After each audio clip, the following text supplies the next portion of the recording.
Bows and flows of angel hair and ice cream castles in the air and feather canyons everywhere. I've looked at clouds that way, but now they only block the sun. They rain and snow on everyone.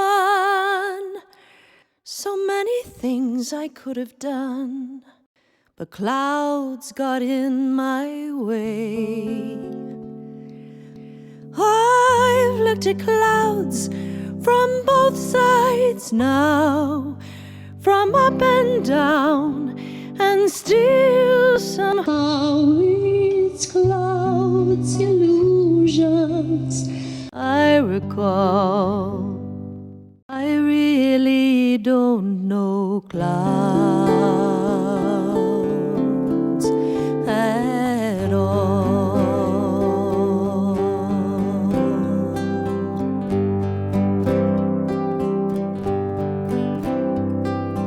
Moons and Junes and Ferris wheels, the dizzy dancing way you feel as every fairy tale comes real. I've looked at love that way, but now it's just another show. You leave 'em laughing when you go, and if you care, don't let them know. Don't give yourself away. I've looked at love from both sides now, from give and take, and still somehow it's love's illusions I recall. I really don't know love at all.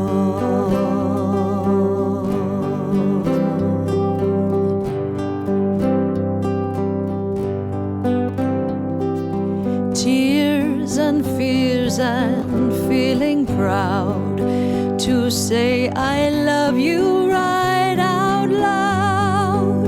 Dreams and schemes and circus crowds, I've looked at life that way, but now old friends are acting strange.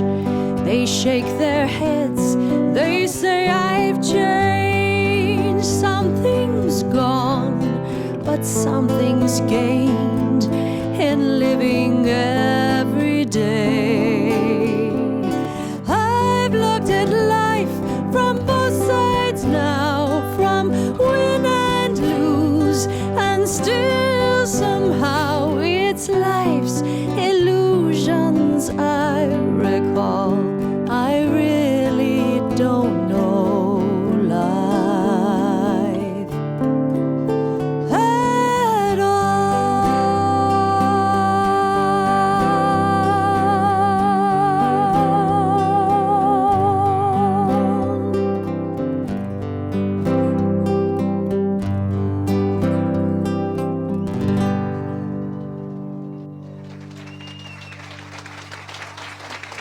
Susannah Martin.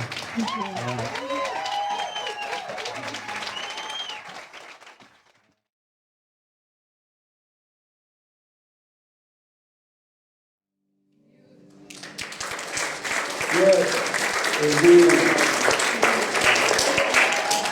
I heard someone utter that word, and I'll just pick up on it. Beautiful. Thank you, Susanna. Good morning, gracious ones. And the rest of y'all, too. Welcome to the Sedona Unitarian Universalist Fellowship. I am the Reverend Anthony Mtuaswa Johnson, and it is indeed a pleasure and an honor to welcome you here this morning. I welcome you in the name of the ancestors upon whose shoulders I stand, and please know that we welcome you in the name of all that is holy and sacred for you. Well, today's a special day. Poetry as a spiritual practice 2.0. We liked it so much, we're doing it again. And yeah, we're going to do it again next year, inshallah. Good Lord, will the creek don't rise. Yes. It's good to see so many faces out there. I'm tickled as pink as I get. Poets. Poetry. Well, y'all know how I feel about poets and poetry by now. So let's have some opening words from someone else. What did Emerson say? Emerson said, among eminent persons, eminent folks, those who are most dear to us are not the class, which economists call producers.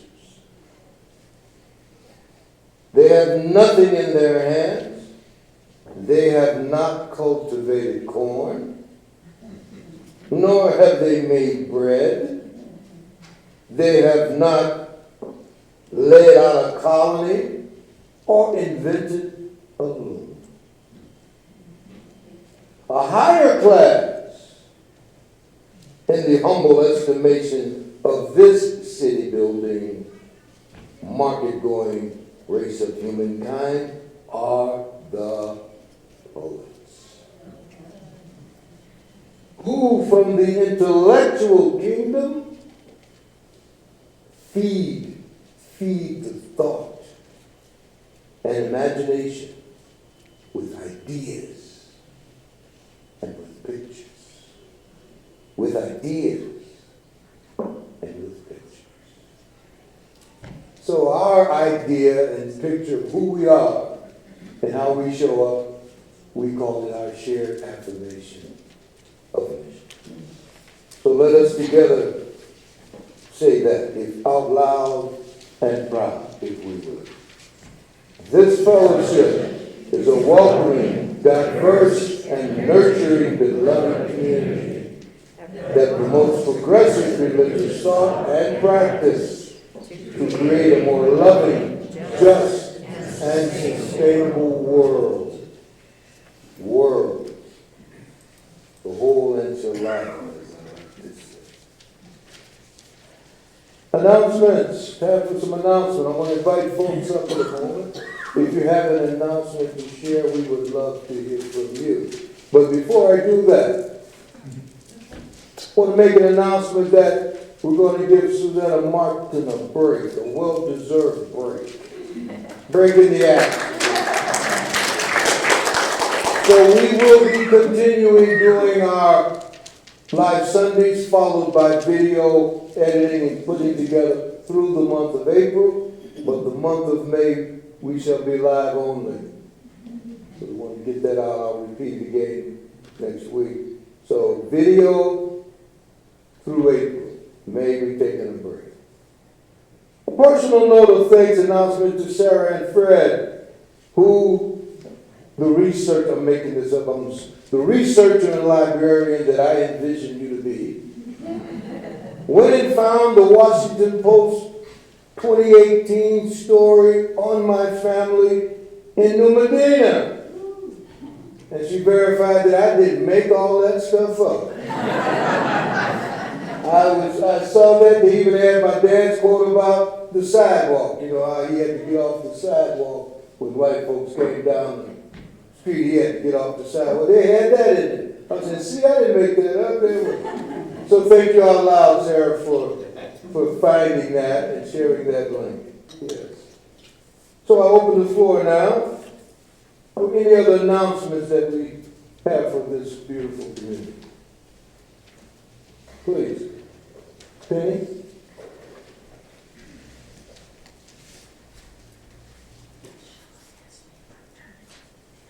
Good morning. I have an announcement from Hope House. This was sent to me from Gail this week. Greetings. Now that we have our excellent house manager for Hope House, Denise Kullerwick, we are seeking volunteers who can come to the house on Saturdays to give her a weekly day off. It would only be for the day, not overnight. We are hoping to get enough people willing to do this that one person would not have to do it very often. The volunteer position does require a background check since you will be with the residents. If you are interested, please let me know after the service. Thank you. Thank you. Yes. Thank you. We're proud of the work we're doing with Hope House. So if Penny inspired you to become a part of that field, please follow up with that. Do we have any other announcements? Yes, Sandy.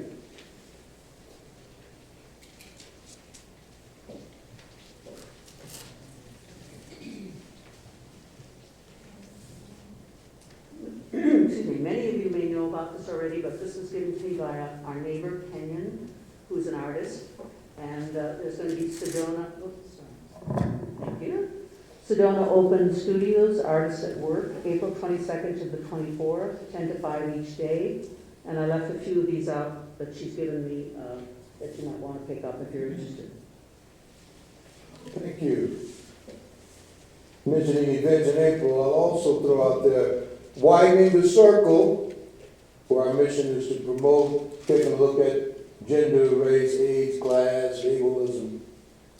Continuing our film series, you mentioned April, so I'll put it out there. Friday, April 22nd, we will be meeting at the home of Tanya and Paul, 10:30 in the morning, to discuss the documentary, the film, I Am Not Your Negro, followed by April 26th, a Zoom discussion on the same film.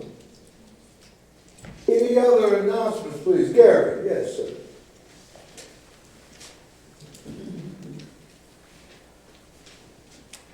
Good morning. Good morning. April is also Pledge Month. So you've seen it in the announcements, the standalone email, contained probably in the regular email. It's time of the year to communicate your pledges. However you want to do that, you could whisper in my ear, you could send an email, you could fill out a piece of paper, put it in the mail, you could fill out a piece of paper, put it in the jug. However it is you want to communicate it, whatever is easiest for you, it's much appreciated. All the support that we can give to this wonderful fellowship is gratefully appreciated. I can't say grateful, appreciated enough. Thank you. Yes. So I'll say it again, gratefully appreciated. Yes. And thank you all for stepping up. Pat, you have something for us as well.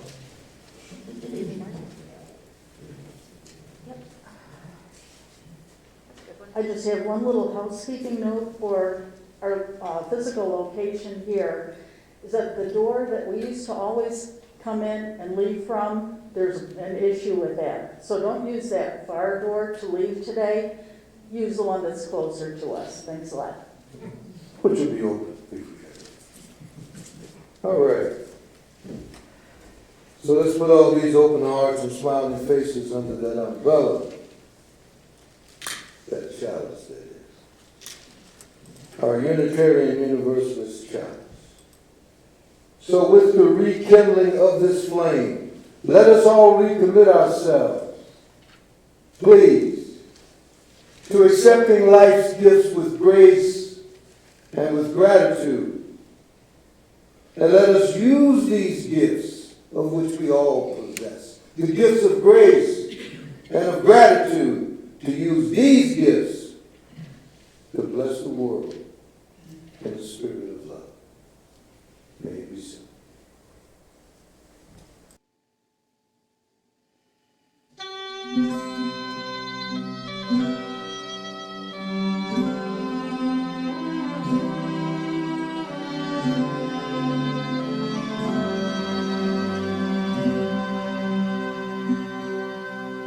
Whenever I see the chalice light, I feel my spirit soar, and even in the darkest night, I know I need no more. Our cause is big and boldly shined through clouds of fog we light the way for humankind and show our pathway clear.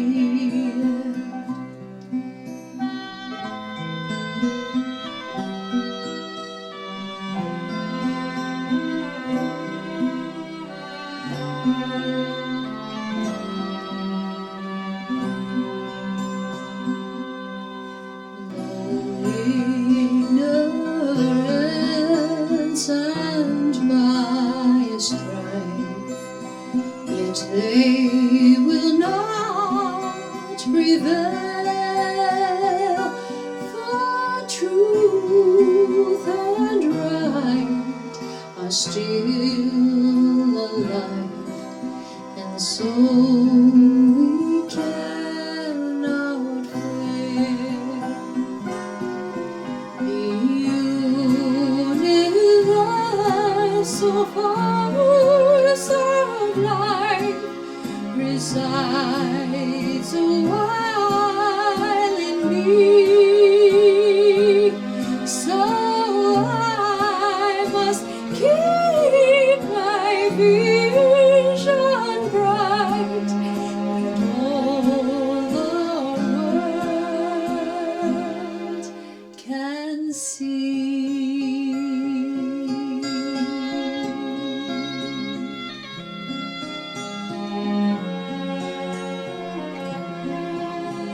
And all the world can see.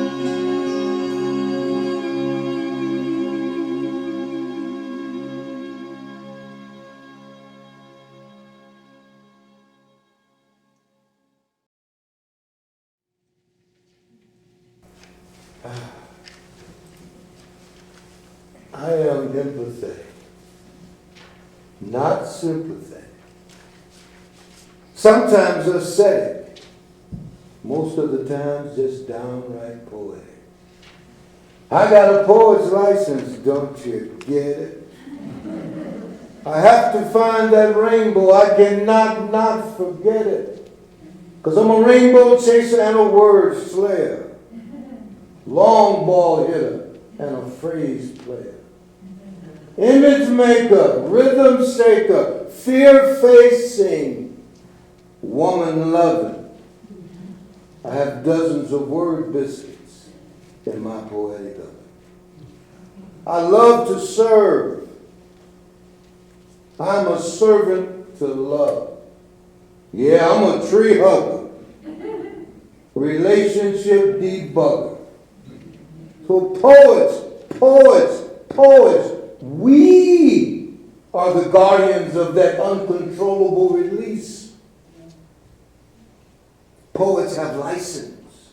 We be the creative police. So I can feel it and I know you know it. So at this time I'm going to call forth our first group of poets.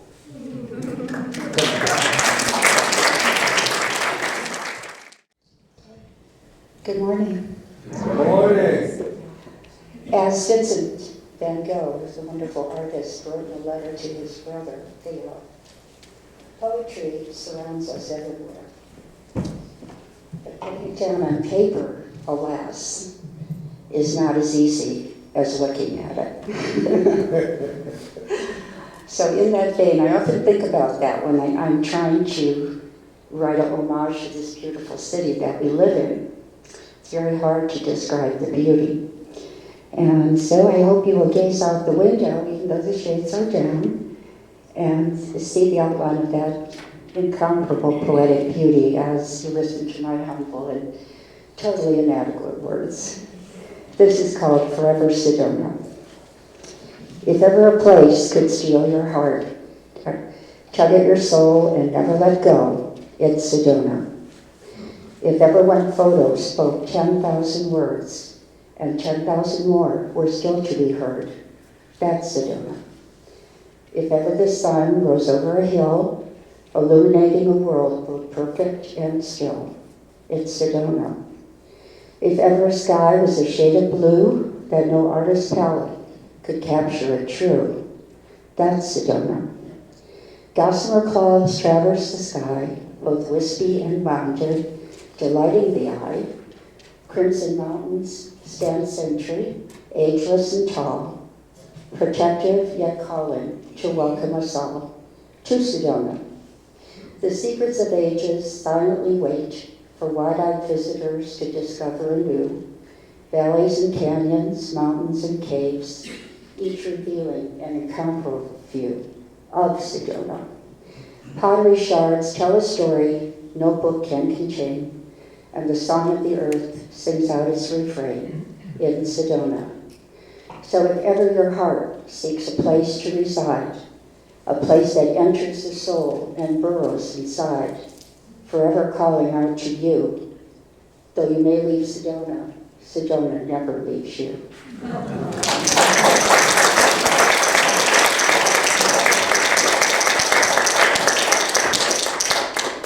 My poem is one I got from a friend, Facebook friend, and he posted it, and I thought it sounded a little fun. So, I met a dragon face to face by Prelutsky.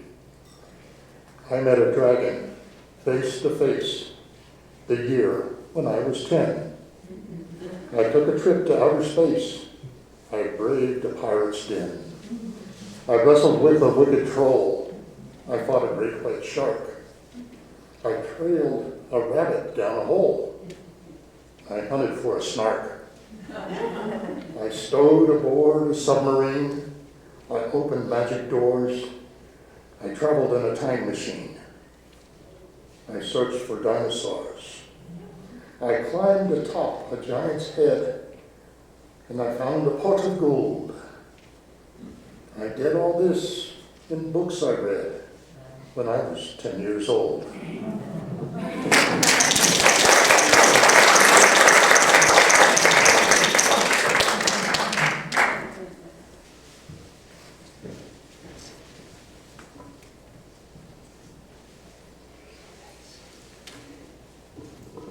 This poem was written by my wife Cynthia when she was teaching special ed children in Minneapolis.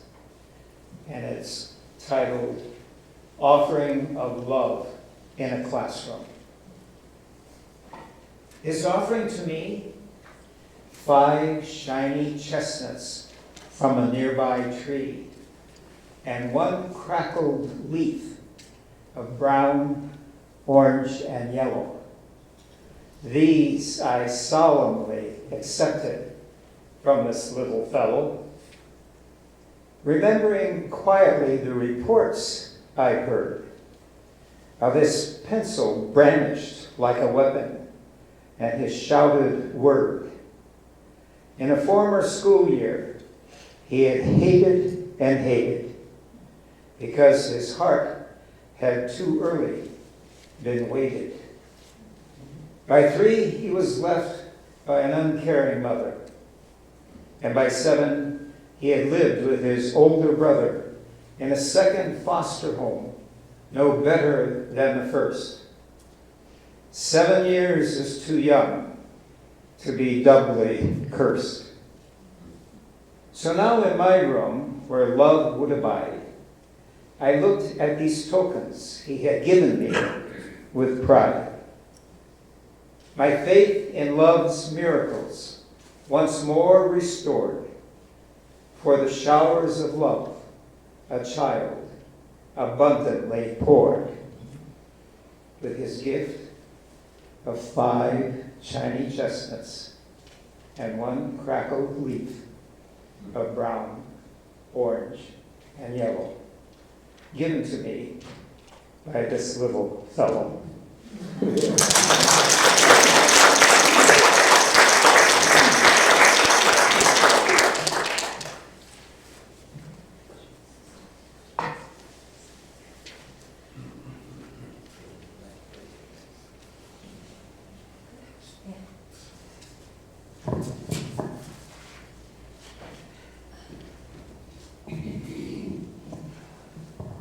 Before I start, these 2 poems were written by my mother before before I was born in the 40s, early 40s, and I found them when after she passed away.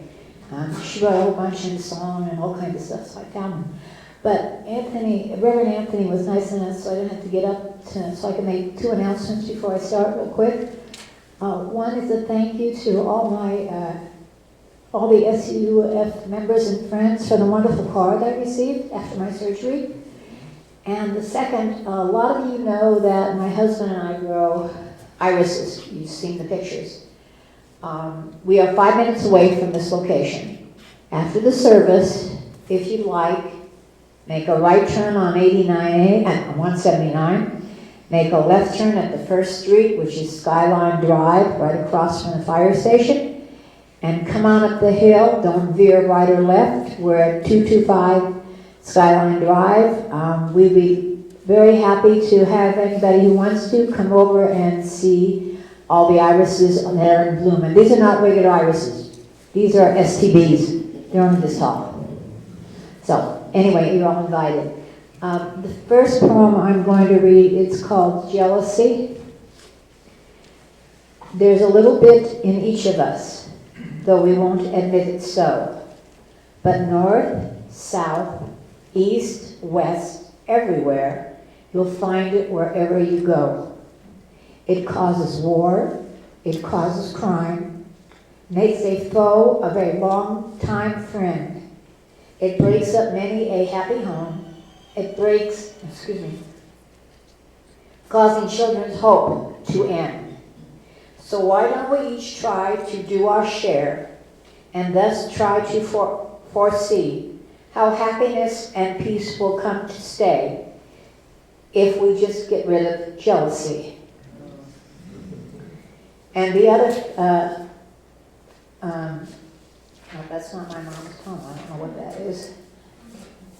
I'll have to read it from here. Oh, never mind. It's here. It's called Artistry. The greatest artist I have known is one that shall forever live on. She knows no special time or place to do her work with magic grace. For summer, winter, spring, or fall, her models, whether large or small, are always there to do their part in rendering beauty to a lonely heart.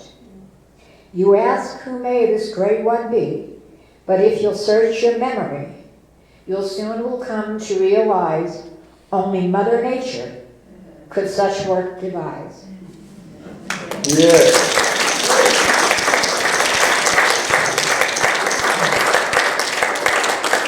Bless your mom's soul. Yeah. That you honor her and remembers. I'm thinking, you make me think of that poet, Persian poet Hafez. We're still reading their poetry, however many hundreds of years later. Hafez says that a poet, what is a poet? A poet is someone who can pour light into a cup, then raise it to quench your holy mind. So continuing our thirst and quenching, let's get the second round of poets up here if we could, please. Part 2, also known as Part 2. That would be Ann Crosman, Jim Loomis, read by Joe Wine and Reed.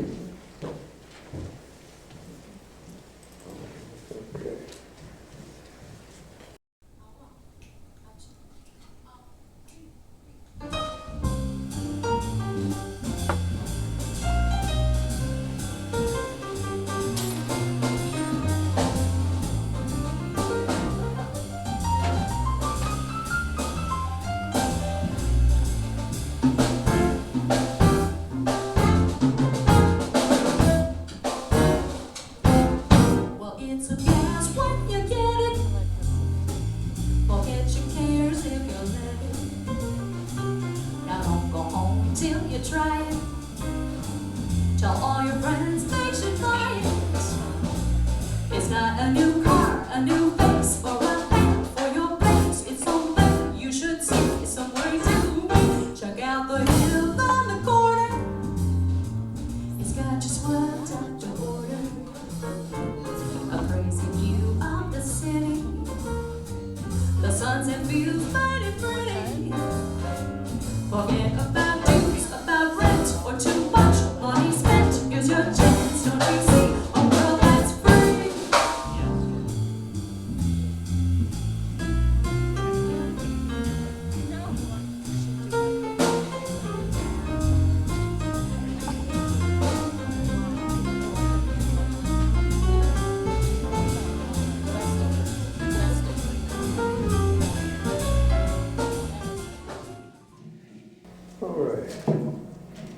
Hey, good morning, everyone. It is National Poetry Month, April. How about that? Yes.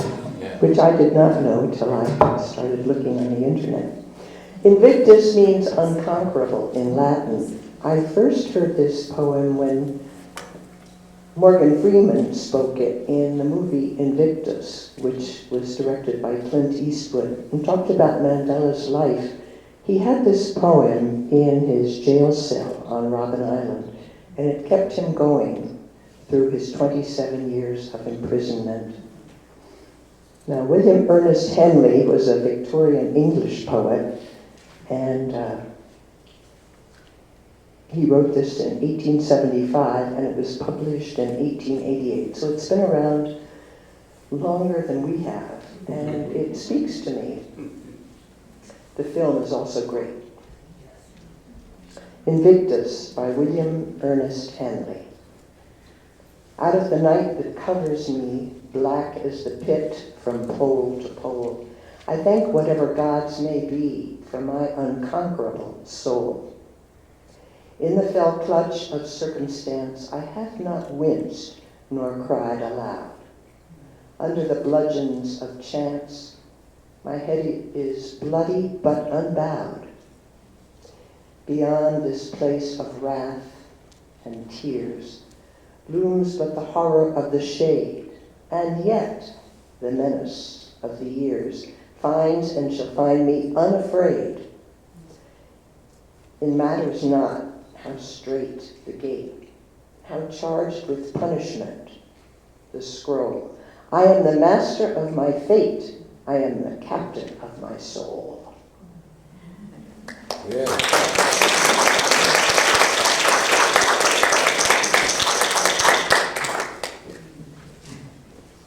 I appreciate the opportunity of being allowed to contribute to the service today with a poem that I wrote nearly 30 years ago based on childhood memories of my maternal grandfather, James Moody Jackson, who lived nearby when I was growing up back in Tennessee. And I wanted to take just a moment to say a special thank you to Joe Wine for agreeing to be the reader and saving me the embarrassment of trying to do it myself and getting choked up halfway through. Joe's not only one of my favorite people in this whole world, but he's also a fellow Tennessean of a certain age with an accent that I think is perfect for setting the mood. Just another word of introduction about my grandfather. He was a faithful Southern Baptist, but never preachy when he tried to instruct us grandchildren through the quiet example of the life he lived.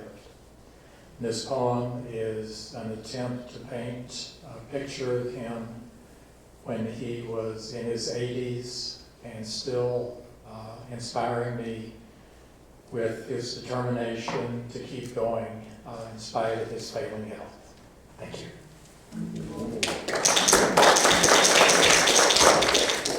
It's a privilege for me to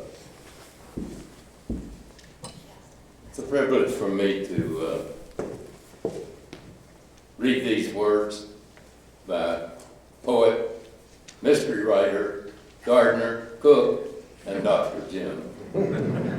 Thanks, Jim. I had a suspicion that this may be just the first chapter of several that you may be writing, and I hope so. You're right. This setting is familiar to me, one generation earlier than you. So I could attribute some of these things to my dad. So, Up a little bit higher. an inner clock. Okay. Good. An inner clock awakens him long before the morning light. He rises from the faded quilts and shuffles down the still dark hall with quiet steps that will not wake Miss Edith where she sleeps. By kitchen light, he finds his teeth and aspirin for the aching hip. He won't admit it getting worse as the winter draws near. Adjusting glasses on his nose, he notes the temperature and time, then looks into the almanac to count the dwindling days of fall. Slowed by stiff and hardening hands, he brews a cup of coffee dark, strong enough to fight the chill, and makes himself a simple feast.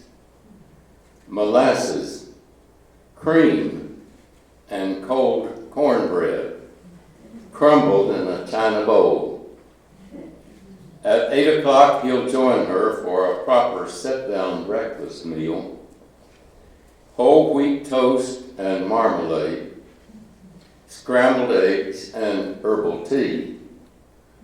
While they talk and watch a pair of cardinals on the window shelf scattering their offered crumbs. But this hour is his alone. Rising from the table now, he stretches his reluctant joints and moves out to the cold back porch where Skipper stands with crooked tail, slowly swinging as she waits to greet him with a simple nudge. Once more he dons the tattered coat that hung upon its wooden peg since long before the latest war. From the polished antlered rack he lifts a sweat-stained garden hat, snugs it squarely on his head, and pushes through the swinging door to stiffly step into the dark.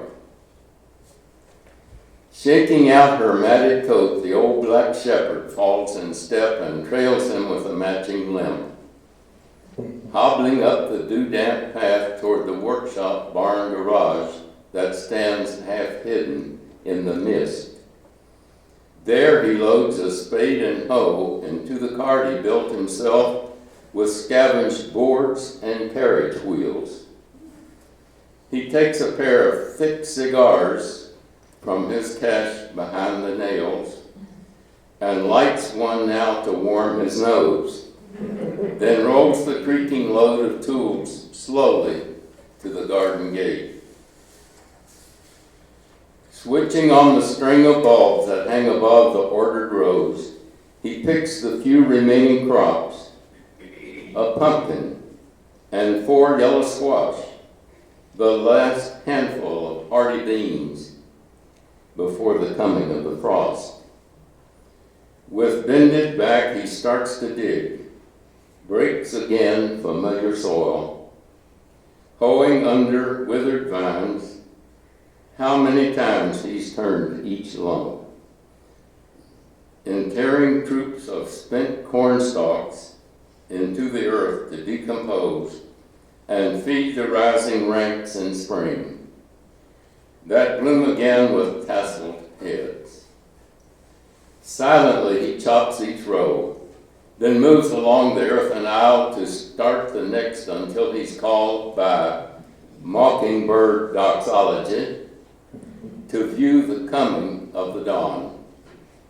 The rising sun, still hidden now, casts a gentle amber glow that slowly lights the eastern sky and rims with gold the silhouette of trees above the tin-roofed barn.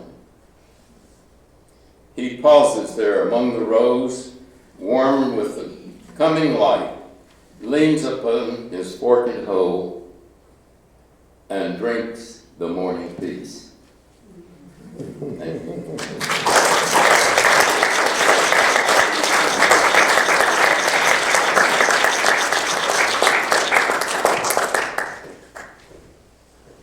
Morning. Morning. This is a Derek Walcott poem, Love After Love.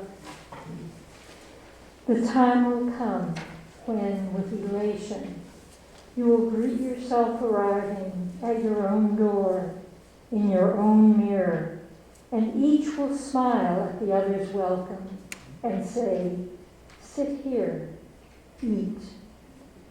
You will love again the stranger who was yourself. Give wine, give bread, give back your heart to itself, to the stranger who has loved you all your life, whom you ignored for another who knows you by heart. Take down the love letters from the bookshelf, the photographs, the desperate notes. Peel your own image from the mirror. Sit, feast on your life.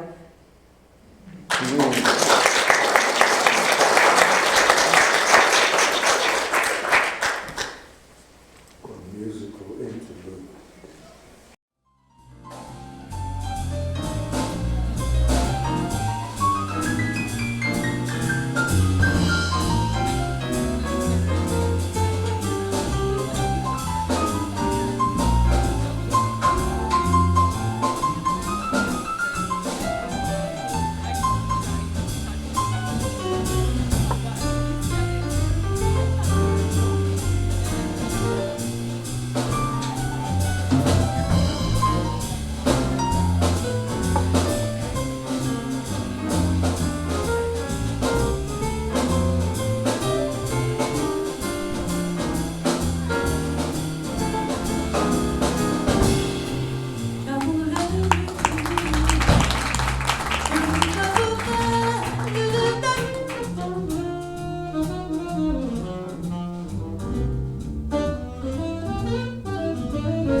When I was thinking of this poem that my husband wrote some 50 years ago, it seems impossible, I thought it maybe was a little too personal, but then thinking of this time and 50 years ago, when the world seemed to be our oyster, I thought maybe that some of this would ring true with some of you. It was a time in London when we were having a great time. The world seemed not as complicated as it is now, nor as negative, and it just seemed that it was a time when we were open to many things, and whether you call a meeting serendipity, a small miracle, or just being positive and open to what can happen in terms of love, I thought maybe this would ring true with many of you. Chance of a Lifetime by Stewart. Late one soft and starry night, I first caught sight of you. Moonlight danced in your long hair. I caught my breath. There was nothing to compare with the way you looked that night. What would my life have been without you? What would I have done? What would I have seen without you? Well, I could not resist. I had to insist to try and make you smile. Late that soft and starry night, when I first caught sight of you, I knew without a doubt that we would be together. I knew without a doubt that we would spend our lives together. Oh, I could not resist. I just had to insist. This was my chance of a lifetime.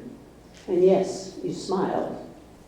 So now the years have passed, and we have done and seen so much. Yet I will never forget the night you stole my heart. Oh, I could not resist. I had to insist. It was our chance of a lifetime.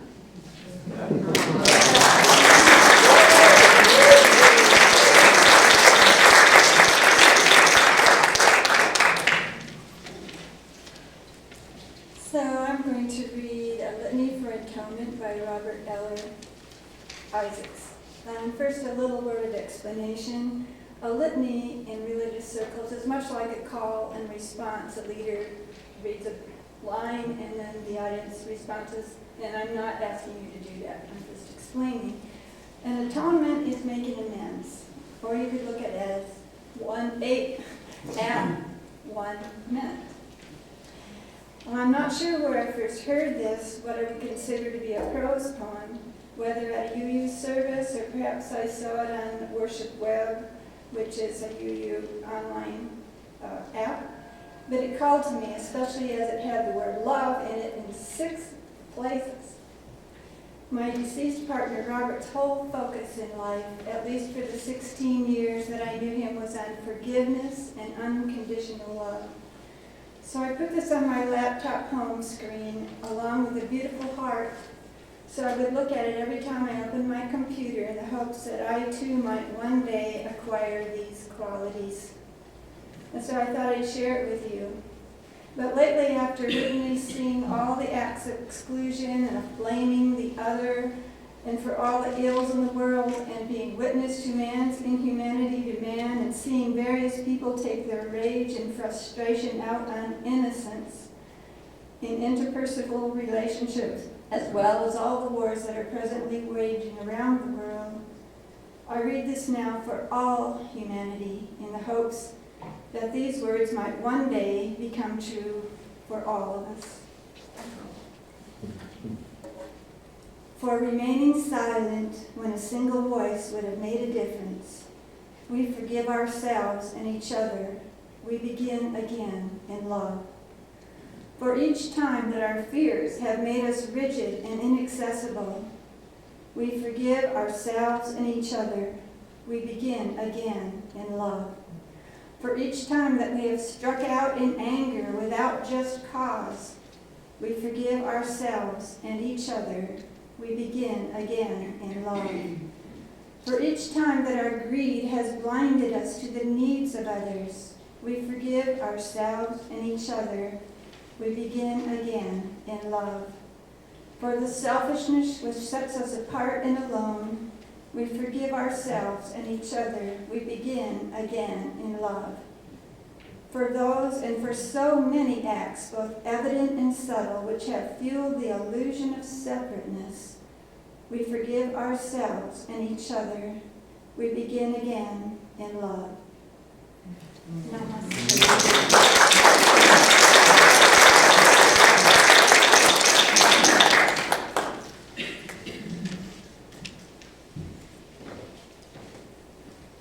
Unlike the others, I did not write this.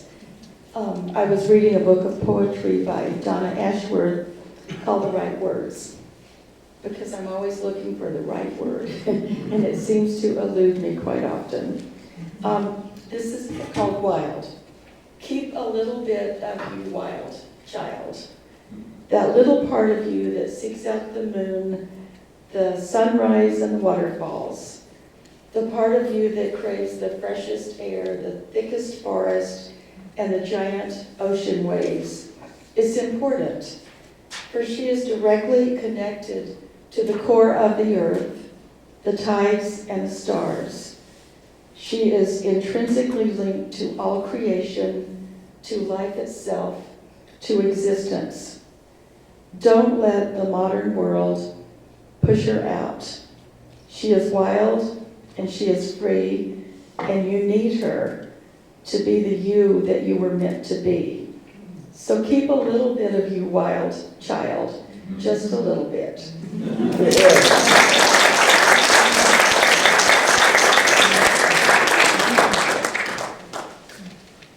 This poem, like a number of the others, is about the potential that's within us, and I chose it because it reports a moment on a spring day, and we're in spring when the dry, cold earth, it's a time for blossoming forth into something richer and newer.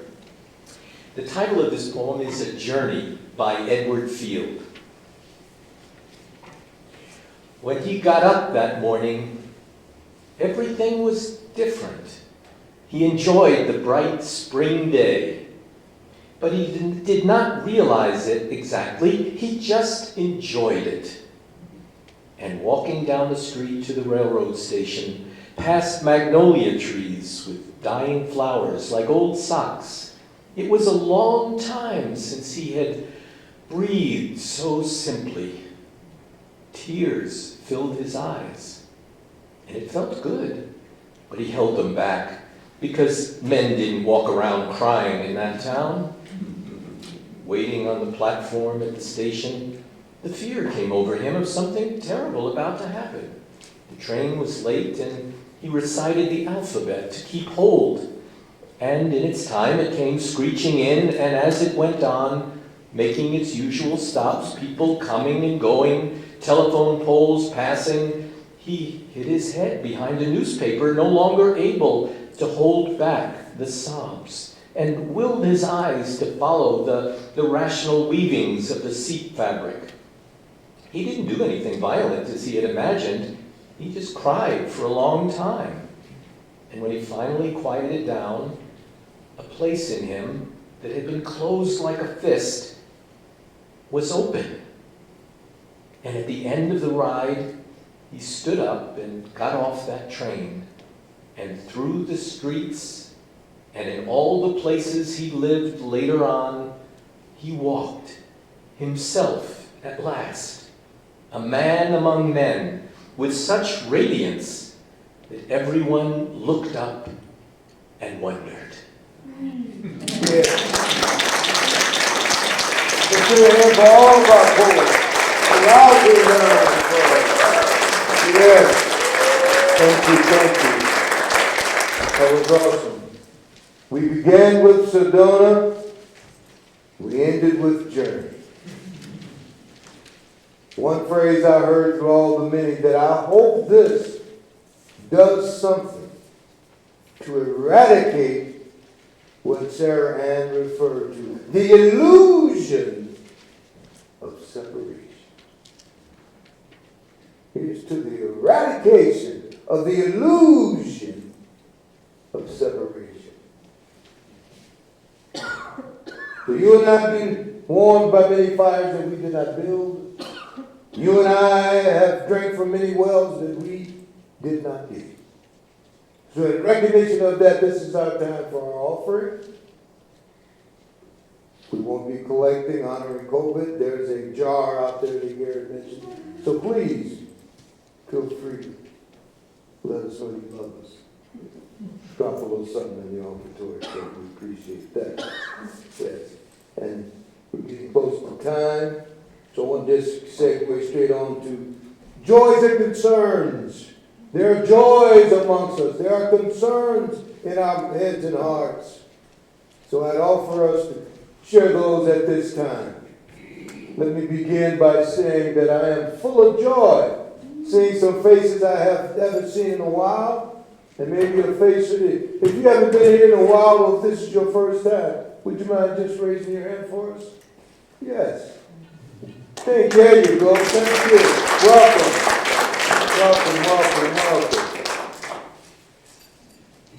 So do we have anyone who would like to express a joy or a concern that they're sitting with this morning? Anthony? Yes. I am joyful that my two daughters are here with their families. They've been with us all week. We've had a fantastic time. Yes, welcome. Honor the joy of family. Ain't nothing like it. Anyone else? A joy or a concern? Sarah. Yeah, I have a concern. I may have been out to lunch when this announcement was originally made, but it's about Shelley, Bert, and Almina. In January, Shelley fractured her femur, and she has some mobility issues, but they went back to Aspen where they have a place to do rehab. So they're there now, and Al has taken up residence in a very nice senior community in Aspen, Carbondale. He has a little difficulty swallowing, so they prepare his food specially, and he enjoys the social life there. at his residence. Shelley is in their home, but she goes to have meals with him at the lodge. And she'll be in Sedona in late April to get their home here ready for a winter. Until the fall, when they're not sure what their plans will be, then we may or may not see her again, but I wanted you to keep them in your thoughts and prayers. Thank you. Thank you. Thank you. Are there any others? So let us drop a stone, penny, for all those joys and concerns that remain in the hearts of this nurturing fellowship. Closing poem, the order of services. So I have one I wrote a while back. It's called Poetry Is. Poetry is an offering. Poetry is an offering whose mask sometimes asks, but most of the time demands. Demands that we grow through it. You cannot really go through it. Poetry invites you to answer the call and stop checking the caller ID. Poetry speaks to lifelines instead of deadlines. Poetry reminds us to remember, to always remember that Goliath lost. Poetry sounds the gavel, announcing that all authentic art is time travel. We go someplace else, and yet we're still here. A language version of sleight of hand, my dear. Poetry invites us to grow through it. Poetry, web too tight. The web is just too tight to go through it. Be with poetry. It belongs to you. Close us out, if you would, please. Our closing song. Reminding us of our little song as we continue our journey down this road.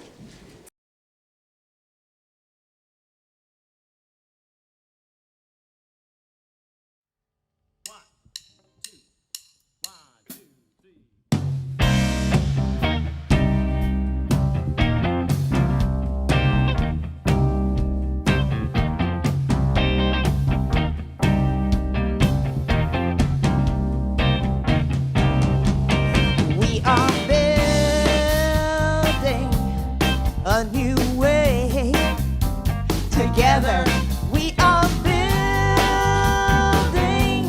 a new way. Together, we are building a new way. Getting stronger every day. We are building a new way. Together, we are working to be free. We are working to be free. We are working to be free. Hate and greed and jealousy. We are working to be free. We can feed our every need. We can feed our every need. We can feed our every need. Start with love, it is a seed. We can feed our every need. Peace and freedom is our cry. Peace and freedom is our cry. Peace and freedom is our cry. Without these, the world would die. Peace and freedom is our cry. We are building a new way. Together,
Oh, we are so grateful. You know, you could have been anywhere this morning.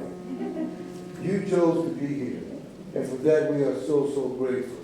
An old African proverb comes up in my mind. If you want to go far, go alone.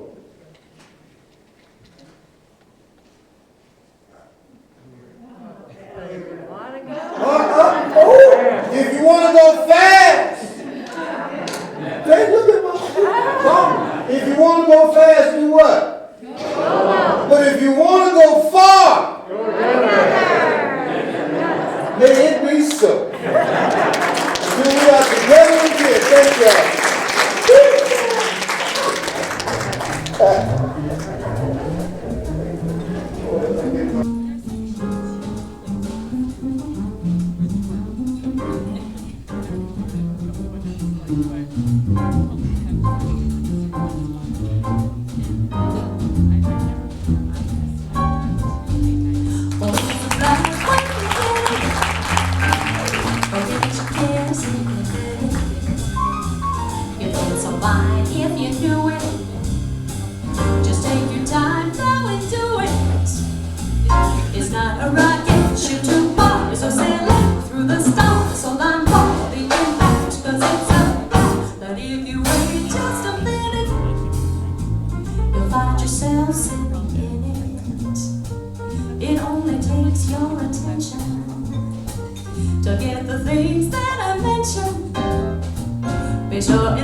Sunday.